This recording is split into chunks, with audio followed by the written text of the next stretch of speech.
ଷଣ୍ଢ ପଥରରେ ରାଜ୍ୟର ପ୍ରଥମ ବ୍ଲକ ସ୍ତରୀୟ ମତ୍ସ୍ୟ ଓ ପ୍ରାଣୀ ସମ୍ପଦ ମେଳା ଉଦ୍ଘାଟିତ। ମନ୍ତ୍ରୀ ରବି ନାୟକ ମୁଖ୍ୟ ଅତିଥି ଭାବେ ଯୋଗଦେଇ ଚାଷୀଙ୍କ ସଶକ୍ତିକରଣ ପାଇଁ ଜ୍ଞାନ କୌଶଳ ଉପରେ ଆଲୋକପାତ କରିଥିଲେ। ରେଢ଼ାଖୋଲ ଅର୍ଖକୁଦରେ ଅଗ୍ନିକାଣ୍ଡ ଖଳାରେ ଜଳି ପାଉଁଶ ହୋଇଗଲା ହଜାରେ ଧାନ ବିଡ଼ା। କରଜ କରି କରିଥିବା ଅମଳ ଉଜୁଡ଼ି ଯିବା ଫଳରେ ସର୍ବସ୍ୱାନ୍ତ ହେଲେ ଚାଷୀ। ଓଡ଼ିଶା ସାଂସ୍କୃତିକ ସମାଜ ଆନୁକୂଲ୍ୟରେ ପୁସ୍ତକ ସପ୍ତାହ ପାଳିତ। ଏହି ଅବସରରେ ସାଂସ୍କୃତିକ ସମାଜ କାର୍ଯ୍ୟାଳୟରେ ପୁସ୍ତକ ସପ୍ତାହ ଅବସରରେ ବୌଦ୍ଧିକ ଆଲୋଚନା ଅନୁଷ୍ଠିତ ହୋଇଛି।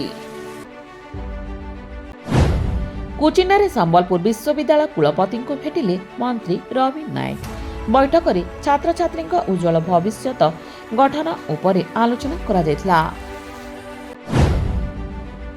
ସମ୍ବଲପୁର ରେଳମଣ୍ଡଳ ପକ୍ଷରୁ ନିଶାମୁକ୍ତ ଭାରତ ଅଭିଯାନ ଅନ୍ତର୍ଗତ ବିଶାଳ ଜନସଚେତନତା ର୍ୟାଲି ଅନୁଷ୍ଠିତ।